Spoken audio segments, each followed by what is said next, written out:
മഹാനായ അബൂ ഉമയ്യത്തുൽ ഗിഫാരി തങ്ങൾ പറയുന്നുണ്ട്, ഞങ്ങളൊരു യുദ്ധം നടന്നുകൊണ്ടിരിക്കുമ്പോൾ എൻ്റെ കുതിര മറ്റൊരാളിൻ്റെ കുതിരയുടെ വാലിൻ്റെ അരികത്തിൻ്റെ കുതിരയുടെ തലയെത്തി ഞങ്ങൾ ഒരുമിച്ചോടുകയാണ്. ഒരു യുദ്ധക്കളമാണ് രംഗം. അബൂ ഉമയ്യത്തുൽ ഗിഫാരിയുടെ ഈ അനുഭവം അദ്ദേഹം പറയുന്നു, എനിക്ക് വളരെ കൗതുകം തോന്നിയൊരു സംഭവം.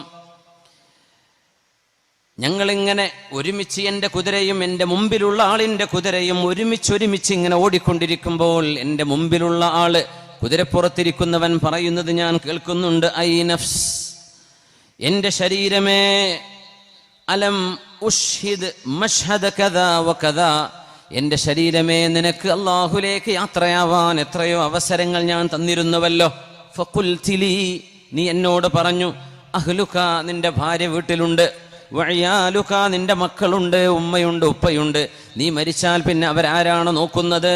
ഫഅതഅതുകി വറജഅതു, അത് ഓർമ്മ വന്നപ്പോൾ ഞാൻ എൻ്റെ ശരീരം അല്ലാഹുവിന് വേണ്ടി സമർപ്പിക്കേണ്ട ഒരു രംഗം വന്നപ്പോഴേ അതുപോലും ഞാൻ ചെയ്യാതെ പിന്മാറിയിട്ടുണ്ട്.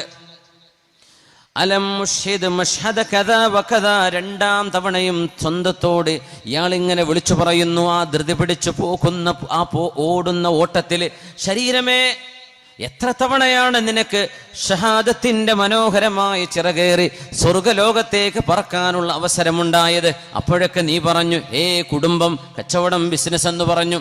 അല്ലാഹുവിന് വേണ്ടി ജീവാർപ്പണം ചെയ്യേണ്ട വളരെ അത്യന്താപേക്ഷിതമായ രംഗങ്ങൾ ഉണ്ടായപ്പോൾ നീ പിന്മാറി.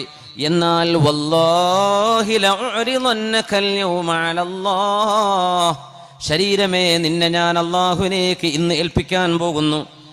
അഖദകി ഔ തറകകി, ഒരുപക്ഷെ അല്ലാഹു നിന്നെ പിടിച്ചേക്കും, അല്ലെങ്കിൽ അല്ലാഹു നിന്നെ വിട്ടേച്ചു കളഞ്ഞേക്കുമെന്ന് സ്വന്തം ശരീരത്തോട് പറയുന്നത് ഞാൻ കേട്ടു. ഞാൻ ഇയാളുടെ പിന്നാലെ കൂടി. ഇതൊരു അത്ഭുതമല്ലേ? യുദ്ധക്കളത്തിൽ ഒരു പോർലേൽക്കാതെ രക്ഷപ്പെട്ട് തിരിച്ചു പോരണമെന്നല്ല അദ്ദേഹം പറയുന്നത്. ശരീരമേ, നീ ഒരുപാട് എന്നെ പേടിപ്പിച്ചല്ലേ, ഇന്ന് വല്ലാഹി അല്ലാഹുവിനെ തന്നെയാണ് സത്യം, ലൗഅരിളന്നകി അലല്ലാഹിൽ യൗം, ഇന്ന് ഞാൻ നിന്നെ അല്ലാഹുവിന് വേണ്ടി സമർപ്പിക്കുകയാണ്. അഖദകി ഔ തറകകി, ഒന്നുകിൽ അല്ലാഹു നിന്നെ പിടിച്ചു വെച്ചേക്കും, അങ്ങനെ നിന്റെ ആത്മാവ് എന്നത്തേക്കുമായി നിന്നോട് യാത്ര പിരിയും. ഔ തറകകി, അല്ലെങ്കിൽ നിന്നെ ഭൂമിയിൽ കുറച്ചു കാലം ജീവിക്കാൻ അല്ലാഹു വിട്ടേച്ചേക്കും. ആ മനുഷ്യന്റെ പിന്നാലെ ഞാൻ കൂടി. ഞാൻ എന്നോട് തന്നെ പറഞ്ഞു, ലഅർമുഖന്നഹുൽ യൗം, ഞാൻ അയാളെ ഒന്ന് കാണട്ടെ എന്ന്.